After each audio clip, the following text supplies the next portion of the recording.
জনাব শরীফুজ্জামান সাহেব, আপনার ওই কথাটা দিয়ে আমি আজকে আলোচনাটা শুরু করতে চাই। আপনার কেন মনে হলো যে আপার মডেলে ভাইয়াকে প্রতিষ্ঠিত করার একটা কদর্য প্রতিযোগিতা শুরু হচ্ছে, এটা আপনার মনে হলো কেন? আপনাকে ধন্যবাদ, দর্শক শ্রোতাদেরকে ধন্যবাদ। আপনি যে প্রশ্নটা করেছেন, গত বেশ কিছুদিন ধরে আমাদের সোশ্যাল মিডিয়া এবং মেইন স্ট্রিমের মিডিয়ায় এক ধরনের প্রতিযোগিতা চলছে। বিএনপির ভারপ্রাপ্ত চেয়ারম্যান জনাব তারেক রহমান গত এক বছর বাংলাদেশের রাজনীতিতে কতগুলো বার্তা দেওয়ার চেষ্টা করছেন, যে বার্তাগুলোর মধ্যে একটা ইতিবাচক রাজনীতির ধারা ফিরিয়ে আনার আকাঙ্ক্ষা তার মধ্যে আছে। এটি আমি মনে করি যে রাজনীতির একটা ইতিবাচক এবং গুণগত পরিবর্তন। যদিও তাদের সমস্ত নেতাকর্মী এই বার্তাটা এখন পর্যন্ত গ্রহণ করেছে এটা বলা যাবে না। তিনি সাম্প্রতিক সময়ে বিবিসির সাথে একটা ইন্টারভিউ দিয়েছেন এবং সেখানে তার পরিবার, তার রাজনীতি, তার ভবিষ্যৎ অনেকগুলো বিষয় সেখানে বলেছেন। এবং এই ইন্টারভিউর মধ্যে তিনি কতগুলো ইতিবাচক বার্তা দেওয়ার চেষ্টা করেছেন। কিন্তু তার দুদিন পর দেখা গেল যে বিএনপির বেশ কিছু কর্মী তাদের প্রয়াত মহাসচিব খন্দকার দেলোয়ার হোসেনের এক আত্মীয়ের বাসায় গিয়ে চাঁদাবাজি করতে গেছে। অর্থাৎ এই ঘটনার পর, এই ইন্টারভিউর পর যে বার্তাটা তিনি শুধুমাত্র তো দেশের মানুষকে দেননি, তার কর্মীদেরকেও দিয়েছেন। একটা রাজনৈতিক দল শুধুমাত্র নেতা দিয়ে চলতে পারে না, তার মূল ভিত্তিটা হচ্ছে কর্মী। কিন্তু সেই কর্মীদের মধ্যে যদি ইতিবাচক পরিবর্তন না আসে বা দৃষ্টিভঙ্গির পরিবর্তন না আসে, তাহলে আপনি যতই চেষ্টা করেন তার ভেতর থেকে কোনো ফলাফল আসে না। আমার কাছে মনে হয়েছে তার ইন্টারভিউটাকে আমাদের গণমাধ্যম এবং এর বাইরে সাধারণ তাদের নেতাকর্মীরা যেভাবে অ্যাপ্রিসিয়েট করেছে, এটাকে সামনে রেখে যেভাবে তার এক ধরনের তোষামোদি করার চেষ্টা করেছে, এই আলোচনার মধ্যে, ইন্টারভিউর মধ্যে ক্রিটিক করারও কিছু বিষয় আছে। বিএনপির শাসনামলে যে সমস্ত ঘটনাগুলো আমাদের জাতীয় রাজনীতিতে রক্তাক্ত ঘটনা হিসাবে বিবেচিত, আমাদের রাজনীতিতে রক্তক্ষরণ ঘটিয়েছে, সেই জায়গাগুলোতে কিন্তু দৃষ্টিভঙ্গিটা পরিষ্কারভাবে উঠে আসে। আপনি স্বীকার করবেন অবশ্যই, আমাদের রাজনীতির প্রতিহিংসার কথা যখন বলা হয়, অবশ্যই সেই প্রতিহিংসার জায়গা থেকে আপনি 21শে আগস্টের গ্রেনেড হামলাটাকে মুছে ফেলতে পারবেন না। এই বিষয়ে একটা দৃষ্টিভঙ্গি চূড়ান্ত না করে আপনি এই ঘটনাটাকে যদি কার্পেটের নিচে ঢুকিয়ে রাখতে চান, তাহলে আমাদের রাজনীতির গুণগত পরিবর্তনের যে স্বপ্ন, সেটি বাস্তবায়িত হবে। আর একটা জায়গায় আমি দেখলাম, আমাদের জাতীয় বিশ্ববিদ্যালয়ের উপাচার্য তিনি একটা জায়গায় বলেছেন যে তিনি জাতীয় বিশ্ববিদ্যালয়কে আন্তর্জাতিক মানের বিশ্ববিদ্যালয়ে পরিণত করার উদ্যোগ গ্রহণ করেছেন। এবং সেখানে একটা জায়গায় বলেছেন তিনি তারেক রহমানের সাথে এই বিষয়ে আলাপ করেছেন। পৃথিবীর কোথাও একটা বিশ্ববিদ্যালয় আন্তর্জাতিক মান হওয়ার জন্য তার দেশের পলিটিশিয়ানদের পরামর্শ নেয় না, পরামর্শটা নেয় সেখানকার যে একাডেমিশিয়ান যারা আছেন তাদের। এই যে আচরণটা, এই যে বক্তব্যটা, এটা আমার কাছে মনে হয়েছে যে কেউকে সন্তুষ্ট করার একটা চেষ্টা। এবং এই প্রবণতাটা আমি বিএনপির অনেক নেতার মধ্যেও দেখছি।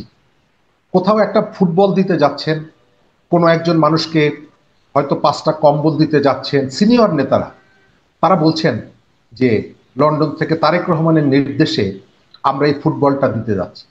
একজন ভালো খেলোয়াড়কে একটা ফুটবল দিতে হবে, এটা কেন বাইরের থেকে দলের শীর্ষ নেতাকে নির্দেশটা দিতে হবে? আমার ধারণা এর ভেতর থেকে নেতারাও তাদের একেবারে সিনিয়র নেতাকে একটা তেল মারার, খুশি রাখা, অথবা সব জায়গায় তাকে নিয়ে আসা একটা প্রতিযোগিতা তাদের মধ্যে আছে। যে প্রতিযোগিতাটা আমরা একসময় দেখতাম যে নেত্রীর নির্দেশে চট্টগ্রামের পাহাড় ধস দেখার জন্য আমরা নেতারা ছুটে যাচ্ছি। নেত্রীর নির্দেশে পটুয়াখালীতে যার গরু মারা গেছে তাকে একটা গরু দেওয়ার জন্য আওয়ামী লীগের একটা দল সেখানে গেছে।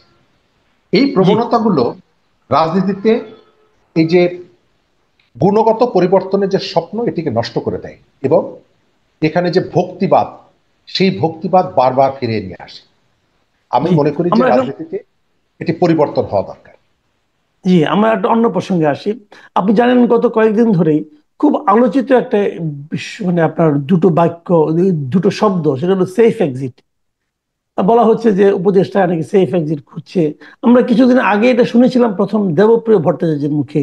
উনি বলেছিলেন এই সরকারকে সেফ এক্সিটের কথা চিন্তা করতে হবে। তারপরে দেখলাম নাহিদ ইসলাম বললেন যে উপদেষ্টাদের কেউ কেউ নাকি আন্দোলনের সঙ্গে বিশ্বাসঘাতকতা করেছেন, এবং বিভিন্ন কারণে তাদের কর্মকাণ্ডের কারণে উনি বললেন যে তারা বিভিন্ন রাজনৈতিক নেতার সঙ্গে লিয়াজও করছেন সেফ এক্সিট খোঁজার জন্য। আবার আরেকজন নেতা সাদিস আলমকে দেখলাম বলতে যে একমাত্র মৃত্যুই হবে তাদের সেফ এক্সিট। এই যে কথাগুলি হচ্ছিল একটার পর একটা, এবং আমরা কিন্তু এটাও শুনেছি যে এই সমস্ত উপদেষ্টাদের ব্যাপারে, দুর্নীতির ব্যাপারে একজন সাবেক সচিব কিছুদিন আগে প্রশাসন ক্যাডারের একটা সমাবেশে বলেছিলেন যে 8 জন উপদেষ্টার দুর্নীতির গোয়েন্দা তথ্য নাকি ওনার কাছে আছে। তবে সেটাও আমরা কিছু আগে দেখলাম না, উনি ধমক খেয়ে নাকি মাল খেয়ে কি খেয়ে চুপ হয়ে গেলেন জানি না। কিন্তু আমরা কিন্তু মনে মনে সেই সন্দেহটা আমাদের মধ্যে ঢুকিয়ে দিলেন উনি, যে আমাদের উপদেষ্টারা কিছু একটা করছেন, দুর্নীতি করছেন। তো এই সময়ে আবার আজকে দেখলাম আমাদের একজন উপদেষ্টা আসিফ নজরুল বললেন যে উপদেষ্টাদের নাকি সেফ এক্সিট দরকার নেই, দরকার হলো দেশের সেফ এক্সিট। তো ওনার এই বক্তব্যটাকে আপনি আসলে কিভাবে মূল্যায়ন করবেন? ধন্যবাদ। প্রথমত, অভিযোগটা যিনি এনেছেন তিনি দীর্ঘদিন এই উপদেষ্টাদের সহকর্মী ছিলেন। ফলে এই উপদেষ্টারা কি করছেন অথবা করছেন না এই তথ্যটা তার কাছে আছে। আমার ধারণা যাদের বিরুদ্ধে অভিযোগগুলো আসছে বা এসেছে তার মধ্যে নাহিদ ইসলামের বিরুদ্ধেও কিছু অভিযোগ আছে। এখন তিনি এসে তার সাবেক সহকর্মীদের সম্পর্কে এই যে অভিযোগটি তুলেছেন, শুধুমাত্র নাহিদ ইসলাম না, আপনাকে মনে করিয়ে দেই ইউটিউবার ইলিয়াস হোসেন তিনিও একাধিকবার সোশ্যাল মিডিয়ায় একাধিক উপদেষ্টার দুর্নীতির বিরুদ্ধে সম্পর্কে তথ্য দিয়েছেন। আমাদের শিল্পকলার ডিজি তিনি পদত্যাগ করার আগে আমাদের একজন উপদেষ্টার বিরুদ্ধে অনেক আর্থিক অনিয়মের অভিযোগ এনে পদত্যাগ করেছিলেন। কেবলমাত্র আর্থিক অনিয়মের কারণেই এরা সেফ এক্সিট চাইতে পারে এটা আমি মনে করি না। আমার ধারণা সাম্প্রতিক সময়ে দেশের মধ্যে মানবাধিকার লঙ্ঘন, ভিন্ন মতের মানুষের উপরে যে ধরনের নির্যাতন, টর্চার, অত্যাচার হচ্ছে, কোনো কোনো জায়গায় অতীতের অনেক রেকর্ডও ভেঙে ফেলা হচ্ছে। এর ফলে সমাজের মধ্যে যে ধরনের অস্থিরতা তৈরি হচ্ছে, এক ধরনের আক্রোশ তৈরি হচ্ছে, এর উত্তাপটা সম্ভবত তারা অনুধাবন করছে। তা না হলে এই কথাটা আকস্মিকভাবে আসার কথা না। তবে নাহিদ ইসলামের উচিত হবে শুধুমাত্র মাঠ গরম করার জন্য একটা বক্তব্য দিয়ে থেমে যাওয়া না। তিনি যদি মনে করেন এবং তার কাছে যে তথ্যগুলো আছে সেই তথ্যগুলো তিনি যদি প্রকাশ করেন, তাহলে এই জাতি তাকে 100 বছর মনে রাখবে। এই কারণে মনে রাখবে যে বিপুল আকাঙ্ক্ষার উপরে ভর করে যে মন্ত্রিসভাটি গঠিত হয়েছে, মাত্র 1 বছরের মাথায় তাদের বিরুদ্ধে নানা ধরনের আর্থিক অভিযোগ, কেলেঙ্কারি, স্বজনপ্রীতি, রাষ্ট্র পরিচালনায় ব্যর্থতা, সংবিধান পরিপন্থী কার্যক্রম, প্রতিহিংসার রাজনীতি ফিরিয়ে আনা, দেশকে এক ধরনের অন্ধকারের দিকে নিয়ে যাওয়া, আইনের শাসনের অনুপস্থিতি, এবং সর্বশেষ হিউম্যান রাইটস ওয়াচ যে অভিযোগগুলো তুলেছে তার প্রেক্ষিতে দেশটাকে এই ধরনের একটি জায়গায় নিয়ে যাওয়ার ক্ষেত্রে তার সাবেক সহকর্মীদের যে ব্যর্থতা, এটা যদি তিনি প্রকাশ করেন, অবশ্যই জাতি তাকে ইতিবাচকভাবে গ্রহণ করবে। আর সেটি যদি না করেন, তাহলে আমাদের রাজনীতিতে বিভিন্ন ধরনের যে স্ট্যান্ড বা যেগুলো আছে, অথবা কখনো কখনো নিজের স্বার্থ সিদ্ধির জন্য কেউকে মানসিকভাবে চাপে ফেলার যে প্রবণতাটা আছে, নাহিদ ইসলামের এই বক্তব্য সেই প্রবণতার সাথে আমরা মিলিয়ে ফেলতে বাধ্য হব অথবা মানুষ মেলাবে। আচ্ছা, আমি একটা কথা আমি বলি, যে এই যে আমাদের যেটা বললেন, আসিফ নজরুল যেটা বললেন যে রাষ্ট্রের সেফ এক্সিট দরকার, রাষ্ট্রের সেফ এক্সিট বলতে উনি কি বোঝাচ্ছেন? এবং রাষ্ট্রের সেফ এক্সিটের জন্য তো ওনাদেরকে দায়িত্ব দেওয়া হয়েছিল। যদি রাষ্ট্র সেফ এক্সিট না পায়, তার দায়িত্ব কি ওরা নেবেন? আমার ধারণা তিনি একটু মহানুভবতা দেখানোর চেষ্টা করেছেন। তারা এই রাষ্ট্রকে উদ্ধার করার জন্য চেষ্টা করছেন, এই ধরনের একটা বার্তা তিনি দিতে চেয়েছেন। ১.৫ দশক এই দেশটা একটা বিপদে ছিল, সেখান থেকে তারা তাদের কর্মক্ষমতা দিয়ে, তাদের অভিজ্ঞতা দিয়ে এই দেশকে উদ্ধার করার চেষ্টা করছেন। কিন্তু তাদের যে ব্যর্থতার যে জায়গাটা, এটা এখন শিশু থেকে বৃদ্ধ পর্যন্ত সবাই জানে।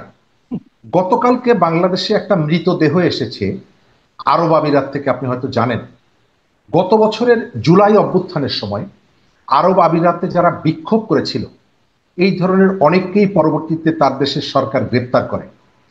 প্রথমে সরকার ঢাকঢোল পিটিয়েছিল যে তাদেরকে আমরা মুক্ত করেছি, দেশে এনেছি, কিন্তু এই তথ্যটি সঠিক ছিল না।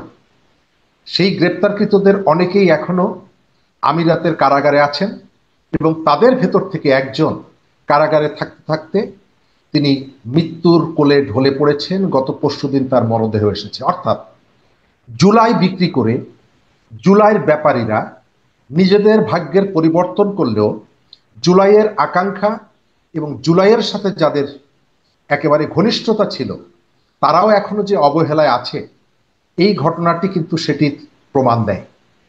এই যে ব্যর্থতা, এই ব্যর্থতার থেকে আমরা উপদেষ্টাদের যে ধরনের প্রচেষ্টা আমরা দেখতে চেয়েছিলাম, নাহিদ ইসলামের বক্তব্যের পর যে ধরনের সতর্কতা তাদের দেখানো উচিত ছিল, সেটি না করে তারা কাউন্টার অভিযোগগুলো এনে এবং নিজেদেরকে দক্ষ, মহানুভব এটি প্রমাণ করার জন্য যে বক্তব্যটি দিয়েছেন, মনে হয় না মানুষ এই বক্তব্যটি প্রপারলি গ্রহণ করবে। কারণ ১ বছরে দৃশ্যমান কোনো পরিবর্তন তারা করতে পারেনি। যে জি, গর্তের মধ্যে আমরা শেখ অন্য হাসিনা একটা এই দেশটাকে প্রসঙ্গে। ফেলে দিয়ে গেছেন, সেই জি, গর্তের মধ্যেই এখনো দেশটা পড়ে আছে। আচ্ছা, আমরা অন্য একটা প্রসঙ্গে আসি এখন। সেটা আপনিও জানেন, এই মুহূর্তে সবচেয়ে আলোচিত বিষয় আমি মনে করি আজকের দিনে, সেটা হলো যে গুম খুনের যে বিচারটা আমাদের এই মানবাধিকার ট্রাইব্যুনালে হচ্ছে। এবং সেই ট্রাইব্যুনালে আপনি জানেন যে ওরা ওখানে অভিযোগটা আসার আগে তারা তদন্ত করে তারপর অভিযোগটা ওখানে দাখিল করা হয়। এবং সেখানে তদন্তের উপর ভিত্তি করে অলরেডি সেই ট্রাইব্যুনাল থেকে বেশ কয়েকজনের বিরুদ্ধে গ্রেফতারি পরোয়ানা জারি করেছে। এর মধ্যে সার্ভিং আর্মি পার্সন আছে, আর্মি অফিসারসটা আছে এখানে বেশ কয়েকজন। তাদেরকে অলরেডি নজরদারির মধ্যে রাখাও হয়েছে বলে আমরা জেনেছি আজকে। তো এটা নিয়ে কিন্তু নানা ধরনের বিতর্ক হচ্ছে। বিতর্কটা আপনি নিশ্চয়ই জানেন, এই ব্যাপারে আপনি কি বলবেন? ৫ই আগস্টের যে পরিবর্তন, এই পরিবর্তনে সাধারণ মানুষের পাশে সেনাবাহিনী এসে দাঁড়িয়েছিল। দেশের বিভিন্ন জায়গায় শেখ হাসিনার সরকারের নিয়ন্ত্রিত যে বাহিনীগুলো যে ভূমিকা নিয়েছিল, সেনাবাহিনীর ভূমিকা ছিল তার থেকে একটু জন আকাঙ্ক্ষার প্রতি সহানুভূতিশীল। অথচ সেই সেনাবাহিনীকে আমরা এই সময়ে তার সাবেক বা বর্তমান কিছু কর্মকর্তাকে মানবতা পরিপন্থী কতগুলো কাজের সাথে যুক্ত হতে দেখছি। আমার জায়গা থেকে পরিষ্কার বক্তব্য, দেশের মানবতা বিরোধী, সংবিধান বিরোধী এবং জনস্বার্থ বিরোধী কাজের সাথে যেই যুক্ত থাকুক না কেন, তার সামাজিক অবস্থান, তার রাজনৈতিক সম্পৃক্ততা, তার দক্ষতা যাই থাকুক না কেন, অবশ্যই তাকে আইনের মুখোমুখি করতে হবে। তবে এই কাজটা সরকার ১ বছর আগে যদি শুরু করত, তাহলে সম্ভবত শঙ্কাটা এভাবে তৈরি হতো না। সামনে যে নির্বাচনটি আসছে, সেই নির্বাচনে সব থেকে গুরুত্বপূর্ণ যে অনুষঙ্গ আইন শৃঙ্খলা রক্ষা করা, এই আইন শৃঙ্খলা রক্ষা করায় সব থেকে গুরুত্বপূর্ণ ভূমিকাটা নিতে হবে আমাদের দেশের সেনাবাহিনী। নির্বাচনের প্রস্তুতি শুরু হয়ে গেছে তার ৩-৪ মাস আগে। সেনাবাহিনীর এতজন কর্মকর্তা সম্পর্কে এই যে উদ্যোগটা, এই উদ্যোগটা কোনো ধরনের প্রতিক্রিয়া তৈরি করে কিনা, এটা নিয়ে অনেক জায়গায় সংশয় সন্দেহ তৈরি হচ্ছে। সরকার এই কাজটি করার ক্ষেত্রে এত দেরি কেন করলো এটি নিয়ে প্রশ্ন তৈরি হচ্ছে। এর ভেতর থেকে কোনো একটি প্রতিক্রিয়ার মাধ্যমে নির্বাচনকে প্রলম্বিত বিলম্বিত করার চেষ্টা হতে পারে কিনা। আমরা যারা অপরাধ করেছে অবশ্যই তাদের বিচার চাই। বিচার শুরুটা আরো আগে হলে ভালো হতো। একই সাথে এই বিচারকে কেন্দ্র করে সেনাবাহিনীকে, পুরো বাহিনীকে আসামির কাঠগড়ায় দাঁড় করানোর একটা প্রবণতা লক্ষ্য করা যাচ্ছে। কেউ কেউ সোশ্যাল মিডিয়ায় বলার চেষ্টা করছেন যে তাদের বিজয় হয়েছে। আমি সেটি মনে করি না। আমি মনে করি এটি ন্যায় বিচার নিশ্চিত করাটা কোনো ব্যক্তির বিজয় না, এটা একটা রাষ্ট্রের দায়িত্ব। রাষ্ট্র সেই দায়িত্বটা পালন করবে আমরা আশা করি। এই ঘটনাকে কেন্দ্র করে সেনাবাহিনীর প্রধান, সেনাবাহিনীর একাধিক কর্মকর্তার বিরুদ্ধে যে ধরনের বিষোদ্গার এবং সেনাবাহিনী এবং সাধারণ মানুষকে মুখোমুখি দাঁড় করিয়ে দেওয়ার যে একটি প্রবণতা, আমার ধারণা এর পেছনে শুধুমাত্র আমাদের দেশের কিছু মানুষ না, দেশ এবং দেশের বাইরের কোনো কোনো শক্তির প্ররোচনা অথবা মদদ আছে।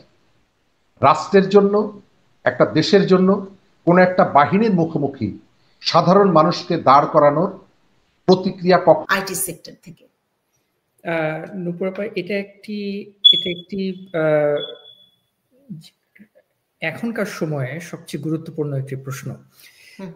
যে কারণে গুরুত্বপূর্ণ প্রশ্ন, কারণ আমরা গত 15 থেকে 20 বছরে, লাস্ট 15-20 বছরে আমরা এরকম যে পরিস্থিতিটা, আজকে যে পরিস্থিতি দাঁড়িয়েছে, এটা আমরা দেখতে পাইনি। আমাদের স্ট্যাটিস্টিক্স যেটা বলে, এটাকে আমরা আসলে অন আ হাই লেভেল আমরা বলি জব মার্কেট টার্বুলেন্স। এটার বিভিন্ন কারণ, যেটা আপনি প্রশ্নটা করলেন, কয়েকটি মেজর কারণ রয়েছে। একটা হচ্ছে যে প্রযুক্তি আসলে চেঞ্জ হয়ে যাচ্ছে, টেকনোলজি চেঞ্জ হয়ে যাচ্ছে, যেটা আসলে প্রতি 20 বছর 25 বছর পর পর হয়ে থাকে। একটা রেভলিউশন হয় প্রযুক্তি খাতে এবং মার্কেটটা তখন চেঞ্জ হয়। তার মধ্যে একটা যদি আমি পয়েন্ট আউট করি, সেটা হচ্ছে আর্টিফিশিয়াল ইন্টেলিজেন্স এবং অটোমেশন। এটি একটি প্রধান কারণ। কোম্পানিগুলো এখন আসলে বিভিন্ন তাদের সাপ্লাই চেইন বলেন, তাদের প্রোডাকশন বলেন, সব ক্ষেত্রেই আসলে মানুষের পরিবর্তে তারা একটু অটোমেশনের দিকে বেশি ঝুঁকে পড়ছে। অটোমেশন বলতে শুধুমাত্র রোবট যে তা নয়, এটার হোল যে প্রসেস বা ইকোসিস্টেম যেটা বলে, সেই জায়গাটায় যদি ভুল ভ্রান্তি যাতে কম হয় এবং প্রোডাকশন যাতে বাড়ে, এই বিভিন্ন পয়েন্টগুলিকে লক্ষ্য করে এই অটোমেশনের দিকে ঝুঁকছে কোম্পানিগুলি। আর হচ্ছে কস্টের একটা বিশাল প্রেশার আছে কোম্পানিগুলির উপরে। আপনি জানেন যে বিভিন্ন এক্সিকিউটিভ অর্ডার গভর্নমেন্ট সাইন করেছে, বিভিন্ন রুলস গুলি আসছে, বিভিন্ন পলিসিগুলি আসছে। আমরা কিন্তু এখন চাইলেই আমেরিকান স্টাবলিশ যে কোম্পানিগুলি, আমরা চাইলেই কিন্তু খুব হুটহাট করে আউটসোর্সিং করতে পারি না। বিভিন্ন রুলস এবং রেগুলেশনগুলি আসছে। আপনি দেখেন যে বিভিন্ন বড় বড় কোম্পানি, ফর এক্সাম্পল আমি যদি বলি অ্যাপলের একটি বিরাট মার্কেট, তারা অ্যাসেম্বলি বলেন, অ্যাপলের ডিভাইসগুলি বলেন, প্রোডাকশন বলেন, এগুলি বাইরে ছিল, আমেরিকার বাইরে, কিন্তু তারাও কিন্তু ভেতরে নিয়ে আসতে বাধ্য হচ্ছে বিভিন্ন রুলসের কারণে। তার মানে কি, যখন এই প্রোডাকশনগুলি বাইরে থেকে ভেতরে আসছে, আমেরিকাতে কিন্তু লেবার মার্কেটটার কস্ট কিন্তু হাই, যার কারণে আমরা প্রচুর কাজগুলি কিন্তু আউটসোর্সিং করতাম। এবং যখনই এই কাজগুলি ভেতরে নিয়ে আসছি আমরা, তখন কিন্তু আমার কস্ট বাড়ছে, এবং কস্ট যত বাড়ছে তার মানে কিন্তু আমার একটা প্রেশার আসছে।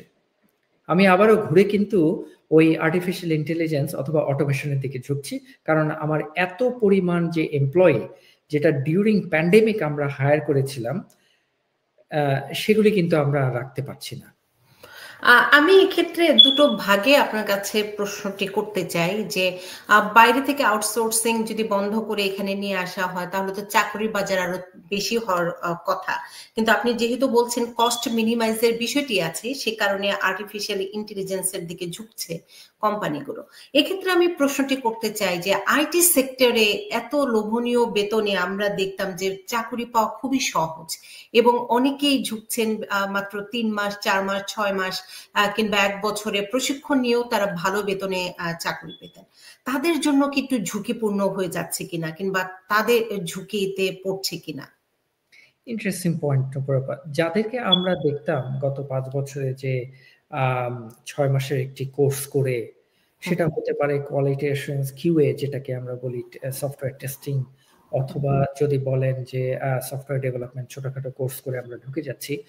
আসলে মূলত তারা যেই লেভেলটাতে জবটি নিয়েছেন সেটা হচ্ছে খুবই এন্ট্রি লেভেল জব।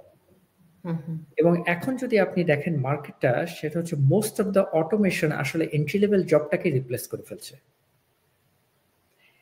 এখন কিন্তু সফটওয়্যার ইঞ্জিনিয়ারিং বলতে যে রোলটা একসময় খুব লোভনীয় ছিল, এটা কিন্তু ট্রান্সফর্ম হয়ে এটা সফটওয়্যার আর্কিটেক্ট হয়ে যাচ্ছে। তার মানে সফটওয়্যার ইঞ্জিনিয়ারিং এর যে কাজটি, যে প্রোগ্রামিং যেটা যারা করতো, প্রোগ্রামার যে কোডিংটা যারা করতো, এই কাজগুলি কিন্তু আসলে এআই করে ফেলছে। তার মানে আমাকে আপনার দরকার নেই আর। আমি 8 ঘন্টা বসে আমি যে কাজটি করতাম, যে কোডিংটা করতাম, আমি হয়তো 200 লাইন কোডিং করছি, এই কোডটা কিন্তু আমার হয়তো 10 মিনিটও লাগবে না যদি এআই করে, এবং সেখানে ভুলের সম্ভাবনা অনেক অনেক কম।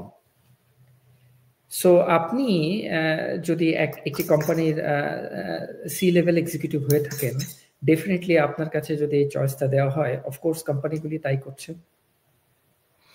এই ক্ষেত্রে নিজেকে টিকিয়ে রাখা, কিংবা এই কম্পিটিশনে আমি বলবো জব সেক্টরে, আইটি সেক্টর তো এখনো অনেকের পছন্দের জায়গা, কিভাবে নিজের অবস্থান শক্ত করতে পারেন?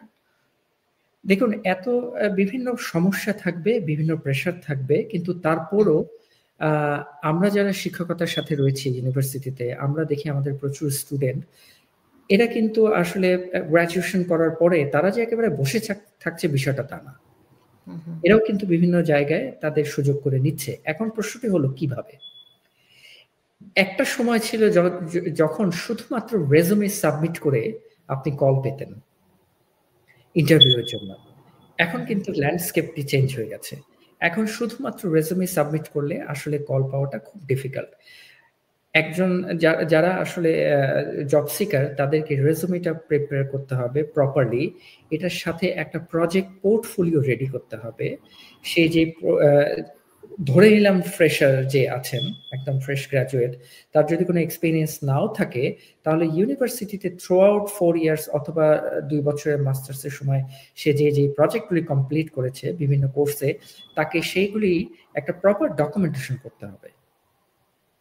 এবং সেই যে জায়গাগুলিতে হতে পারে বিভিন্ন আর্টিকেল উনি পাবলিশ করেছেন, হতে পারে সেটা নিউ ইয়র্ক টাইমসে হোক বা বিভিন্ন লোকাল ম্যাগাজিনে হোক, এরকম যদি কেউ করে থাকে সেইগুলিকে বান্ডল আপ করতে হবে।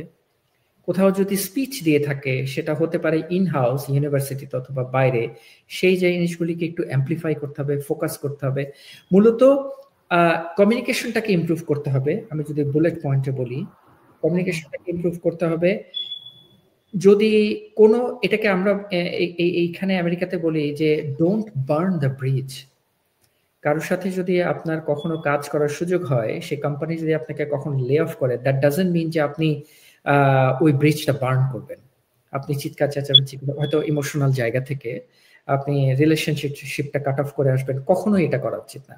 কারণ আপনি জানেন না যে কোম্পানিটাকে আপনাকে 3 মাস পরে আবার কল করবে কিনা। Do not burn the bridge, সেটা আপনার নেটওয়ার্কটাকে সেভ করবে। আরেকটা বলতে পারি যে স্কিল সেটগুলি সবসময় একটু একটু করে বাড়ানো, প্রতিদিন একটু একটু করে। প্রচুর কন্টেন্ট রয়েছে অনলাইনে যেগুলি ফ্রি অফ কস্ট, এবং আমি যেহেতু একটা টেকনোলজি কোম্পানির সাথেও জড়িত, ইনফোটেক্স, সেখানে আমরা কর্পোরেট ট্রেনিংও করিয়ে থাকি। সেটা ক্লাউড সলিউশন বলেন, আর্টিফিশিয়াল ইন্টেলিজেন্স বলেন। যদি আপনার মনে হয় যে আপনার হ্যান্ডস অন এক্সপিরিয়েন্স দরকার, আপনি এই ধরনের কোনো কোম্পানির সাথে যোগাযোগ করে একটু প্র্যাকটিক্যাল এক্সপিরিয়েন্সটা গ্যাদার করার চেষ্টা করেন। আমি ধরে নিলাম যে ওই এক্সপিরিয়েন্সটা, আপনার ওই পার্টিকুলার স্কিলটা হয়তো আপনি কখনোই টাচ করেননি, কিন্তু এক সময় এগুলি কিন্তু খুব ইন্টারডিসিপ্লিনারি। কেউ ফাইন্যান্সে কাজ করছে, তাকে কিন্তু একটু বিজনেসটাও জানতে হয়। ও বিজনেস ফিল্ডে কাজ করছে, তাকে কিন্তু একটু টেকনোলজি সফটওয়্যারটাও জানতে হয়, কিভাবে কাজ করতে হয়। আমি বলবো যে স্কিল সেটগুলি ডেফিনেটলি একটু একটু করে ইমপ্রুভ করা। মানে নিজেকে তৈরি করা যুগের সাথে, সময়ের সাথে তাল মিলিয়ে, এবং বিশেষ করে প্রযুক্তি যেহেতু প্রতিনিয়তই পরিবর্তন হচ্ছে, সেখানে আপডেট থাকা।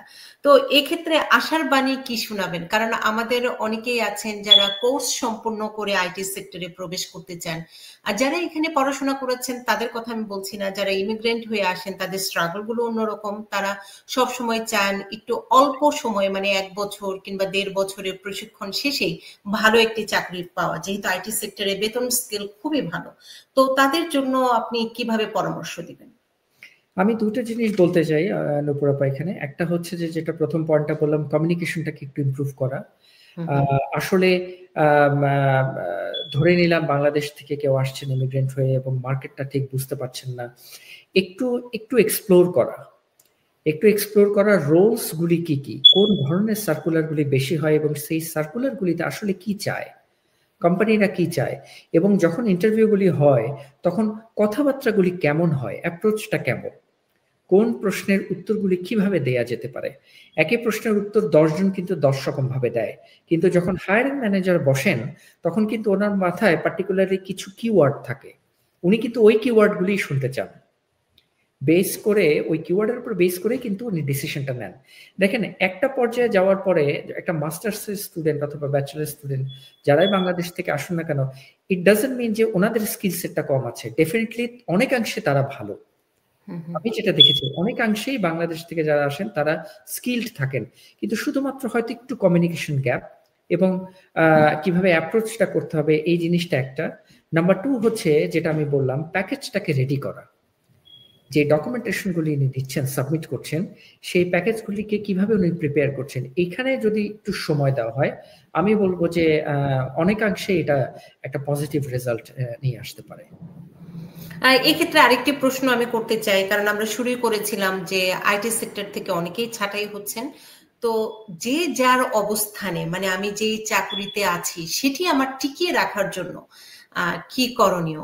কিছু আছে ব্যাড লাক, ওই যে আপনার আর্টিফিশিয়াল ইন্টেলিজেন্স হয়তো দখল করে ফেলছে, সেক্ষেত্রে কিছু করার নেই। তারপরেও যেহেতু আমরা আইটি সেক্টরেই টিকে থাকতে চাই, যারা কাজ করছেন দীর্ঘদিন ধরে, তো তাদের জন্য আপনি কিভাবে পরামর্শ দিবেন? যেহেতু আপনি শিক্ষক মানুষও, আপনি সমস্ত কিছু আপডেট করে করে তথ্য দিচ্ছেন। তাদের জন্য আমি বলবো একটি মূল মন্ত্রই আছে। এই একটা ম্যাজিক যদি কেউ জানেন তাহলেই টিকে থাকা সম্ভব, সেটা হচ্ছে প্রোঅ্যাক্টিভ।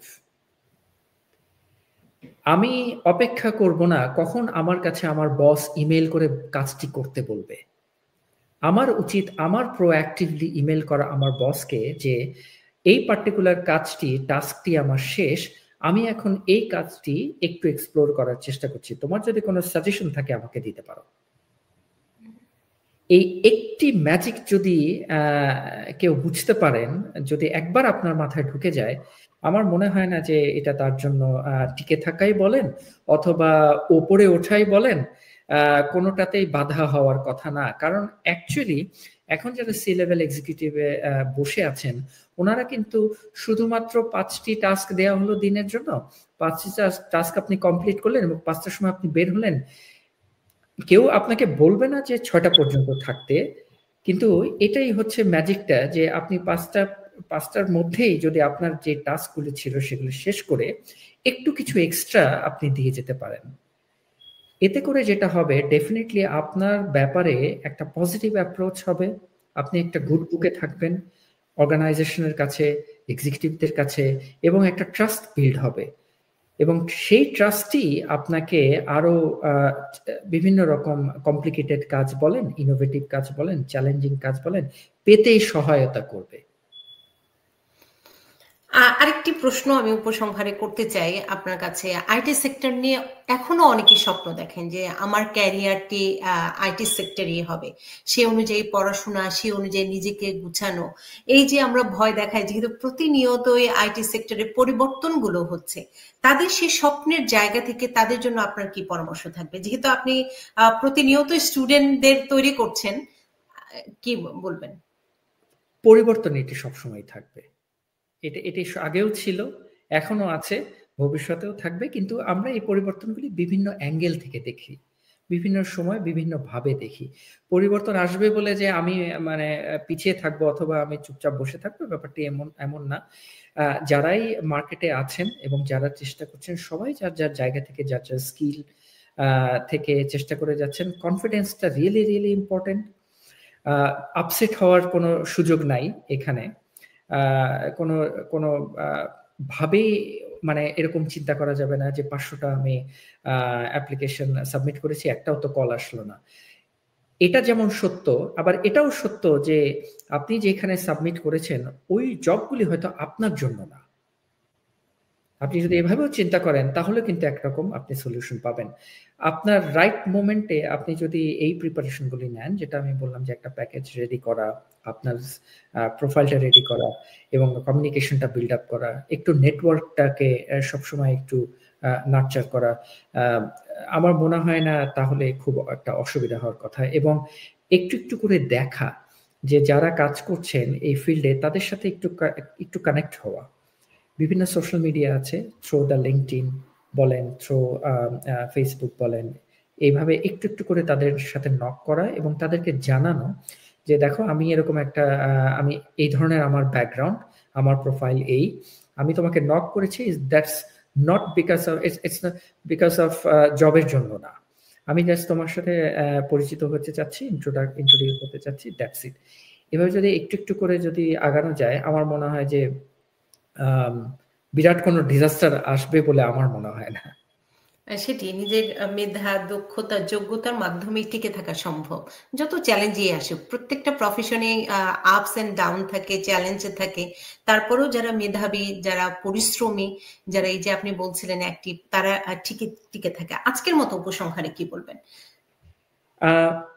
যদিও আমরা যেটা টপিক নিয়ে শুরু করেছিলাম যে মার্কেটের একটা অনেকে ভাবছে হয়তো একটু ভীতিকর অবস্থা, আসলে মার্কেটটা চেঞ্জ হয়ে যাচ্ছে, যেটা আমি বললাম, এটাকে এক ডাইমেনশন থেকে অন্য ডাইমেনশনে যাচ্ছে। যখন উদাহরণস্বরূপ আমি বলতে পারি একটা সময় আমাদের ফোনগুলি সব অ্যানালগ ছিল, এটা আস্তে আস্তে চেঞ্জ হয়ে এখন কিন্তু আমাদের স্মার্টফোনে চলে এসছে, তখনও কিন্তু মার্কেটটা চেঞ্জ হয়ে গেছে। আমরা কিন্তু ভয় পাইনি, আমরা সেই ইনোভেশনগুলিকে অ্যাকসেপ্ট করেছি এবং আমরা বিভিন্ন টেকনোলজি ইউজ করছি। আমি বলবো যে ভয়ের কিছু নেই, অ্যাবসলিউটলি নট। আপনি যেই জায়গায় আপনার স্ট্রেংথ, আপনি একটু দেখুন, এক্সপ্লোর করুন জবগুলির রেসপন্সিবিলিটি কি, কোনটা আপনার সাথে ম্যাচ করে, কোথায় আপনার আগ্রহটা আছে, সেই জায়গাটায় ছোট ছোট ট্রেনিং করুন, ছোট ছোট হ্যান্ডস অন এক্সপিরিয়েন্স